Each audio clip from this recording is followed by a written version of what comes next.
Hi everyone, my name is Nina O'Leary and I'm going to be presenting an analysis I performed on the Google Merchandise Store for an Information and Communication Technologies Analytics class in spring of 2020. Jumping right into it, I am going to be talking about understanding the site and user. So if you took a look at the site, you'll see that's kind of quirky and fun, easy to navigate, and pretty clean.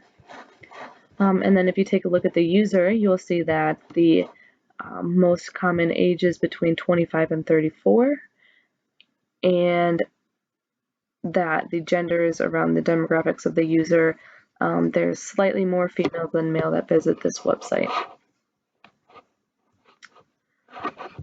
Going on, I'm going to be talking about the key performance indicators that I find to be important. So I have decided that the bounce rate, the site traffic, time on site, traffic source, and clicks are quite important. It should be something that the Google Merchandise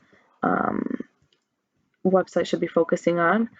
So a bounce rate tells you how many users leave the website after visiting or viewing just one page. If a bounce rate is higher, then the company would want to consider why users are leaving the site rather than sticking around and exploring other pages. Site traffic refers to the total number of visits on an e-commerce site. More site traffic would mean more users are hitting the Google Merchandise Store. Time on the site is pretty self-explanatory. It just shows the amount of time visitors spend on the website. Typically, more time spent on the means that the consumer has deeper engagements with the brand. For traffic source, this is especially important nowadays. The traffic source will show where the website visitors are coming from and how they found your site. So this provides information on which channels are driving the most traffic. And then clicks are the total number of clicks the links get to a website. This could be measured almost anywhere on a website, from social media, email, displays, ads, and so on and so forth. Moving on into the analysis of data. For the what, I kind of looked into what items were being sold the most, and I found that the Google Badge heavyweight pullover in the color black was the most popular item in the past month, and they made a $348 revenue, and this product revenue is 10.78% off of that item. I also looked through the months of May through September when it would be summer because I thought maybe it would change, and I found that the Google Canteen bottle in the color black was most popular, in which case the product revenue was $1,103.54, and they had a product revenue of 5.3%. Moving on into the when, I kind of looked into when the Google Merchandise Store is most popularly visited, and to no surprise at all, it is right around the holidays. So December 6th this year, or in 2019, the Merchandise Store hit their high for the year, and then followed by the low on December 29th, which makes sense just because it's right around the holidays. It's right when people are buying products for family. So December 29th makes sense, but also December 16th does as well. So for the where, I checked out where people were visiting, what website or what web page users were visiting the most. And of course, that was just the home screen on the Google Merchandise Store, so the home page.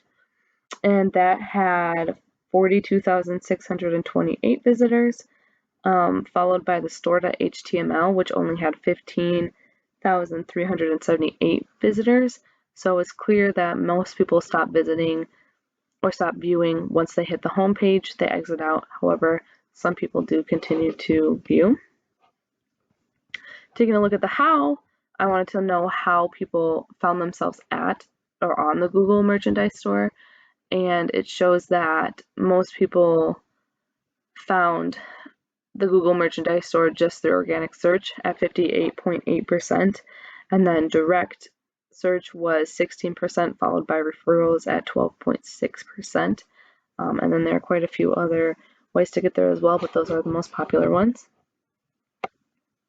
Moving on to insights. So the goal is to turn data into information and information into insights is just a quote that I found that I thought worked well with the class. I mean, insights are pretty much everywhere. They're hidden throughout and all over websites, and they are very important for companies, and the information from insights can help grow business while identifying areas of opportunity that can be very powerful for a company. Taking a look at the analytics, it's safe to say that there's a lot of opportunity in paid search and social media to bring traffic to the Google Merchandise Store. The website does a great job of displaying some of their products on pages. However, there's no easy way to know which are the most popular items on the page. And last but not least, just a couple of recommendations I have. So one of mine big recommendations was to slim down the options for the users to buy. I recommend this just because I think it's easier when there are less options to kind of decide on one.